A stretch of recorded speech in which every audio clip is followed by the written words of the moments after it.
आज हम एक ऐसी सभ्यता के रहस्यों में उतरेंगे जो हजारों सालों तक गुमनाम रही।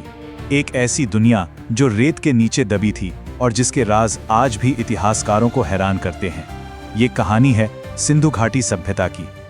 तो सवाल ये है, क्या ऐसा हो सकता है कि कांस्य युग में आज से लगभग 5000 साल पहले एक ऐसी सभ्यता हो जिसके शहर आज के मॉडर्न शहरों की तरह प्लान किए गए हों और फिर वो पूरी की पूरी सभ्यता बस इतिहास के पन्नों से गायब हो जाए? यही सिंधु घाटी की अविश्वसनीय कहानी है। तो चलिए इसमें थोड़ा और गहरे चलते हैं। हम बात कर रहे हैं दुनिया की सबसे पुरानी शहरी संस्कृतियों में से एक की। ये कोई छोटी मोटी सभ्यता नहीं थी, बल्कि मिस्र और मेसोपोटामिया जैसी महान सभ्यताओं के साथ ही फल फूल रही थी। और मजे की बात यह है कि ये उन दोनों के कुल क्षेत्रफल से भी ज्यादा बड़े इलाके में फैली हुई थी। और जो बात इसे और भी ज्यादा हैरत अंगेज बनाती है वो ये है कि करीब करीब 3000 सालों तक दुनिया को पता ही नहीं था कि ऐसी कोई सभ्यता कभी थी भी। सोचिए, 1920 के दशक में जब आर्कियोलॉजिस्ट्स ने इसकी खोज की तो मानो इतिहास में एक पूरा का पूरा नया चैप्टर ही जुड़ गया। तो हमें इनके बारे में पता कैसे चला? जाहिर है उन सबूतों से जो वे पीछे छोड़ गए। और उनके शहर वो सिर्फ बस्तियां नहीं थीं, वो अपने जमाने के कह सकते हैं मेगा सिटीज थे। उनकी ईंटें, उनकी सड़कें आज भी उनकी इंजीनियरिंग और प्लानिंग की जबरदस्त कहानी सुनाती हैं। तो ये सब हुआ कब? चलिए जरा इस टाइमलाइन पर नजर डालते हैं। देखिए, कहानी शुरू होती है लगभग 3300 ईसा पूर्व से और फिर 2600 ईसा पूर्व के आसपास आता है इनका सुनहरा दौर, जब हड़प्पा और मोहनजोदाड़ो जैसे बड़े बड़े शहर आबाद हुए। लेकिन फिर 1900 ईसा पूर्व के बाद इनका पतन शुरू हो गया और 1300 ईसा पूर्व तक ये पूरी तरह से गुमनामी में खो गए। और जब हम कहते हैं कि ये सभ्यता बड़ी थी तो हमारा मतलब वाकई में बहुत बड़ी थी। अब तक 1000 से भी ज्यादा शहर और बस्तियां मिल चुकी हैं जो आज के पाकिस्तान, अफगानिस्तान और भारत के एक बहुत बड़े हिस्से में फैली थीं। इसका पैमाना इतना विशाल था कि मिस्र और मेसोपोटामिया की सभ्यताओं को मिला भी दें तो भी सिंधु घाटी का इलाका बड़ा था। लेकिन असली कमाल की बात तो कुछ और ही है, और वो है इनकी अर्बन प्लानिंग यानी शहरी योजना, जो अपने समय से हजारों साल आगे थी। जरा इस पर गौर कीजिए। उनके शहर किसी भूल भुलैया की तरह नहीं थे।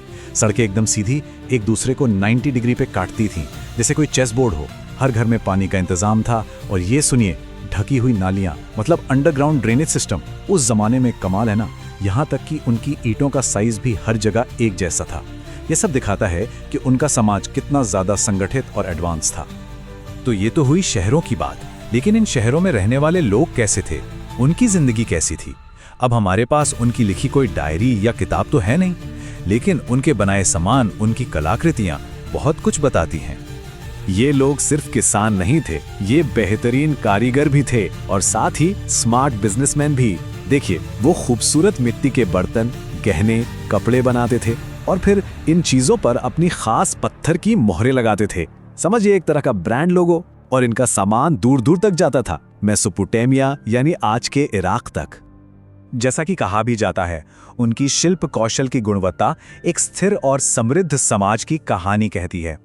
मतलब साफ है, जब लोग इतनी खूबसूरत और बारीक चीजें बना रहे हैं तो इसका मतलब है कि समाज में शांति थी, खुशहाली थी और लोगों के पास अपनी रोजमर्रा की जरूरतों से आगे सोचने का वक्त था। और अब हम आते हैं सबसे रहस्यमयी हिस्से पर, वो सवाल जिनके जवाब आज भी इतिहासकारों के पास नहीं है, वो पहेलियां जो आज भी अनसुलझी हैं। ये स्लाइड बहुत दिलचस्प है।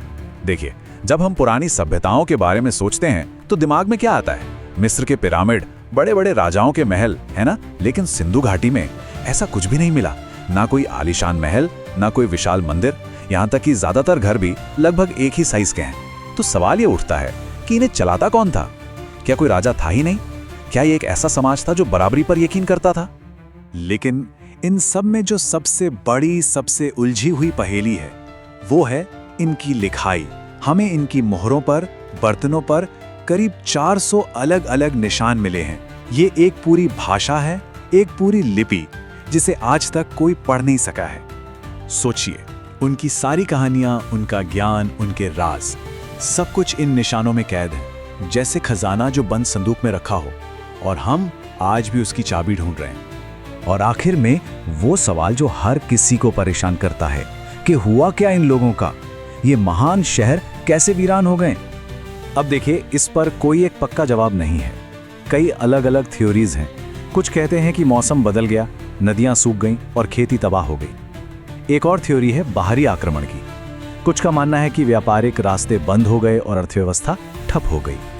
या फिर शायद कोई भयंकर महामारी फैली हो। सच शायद इन सबका मिला जुला रूप हो।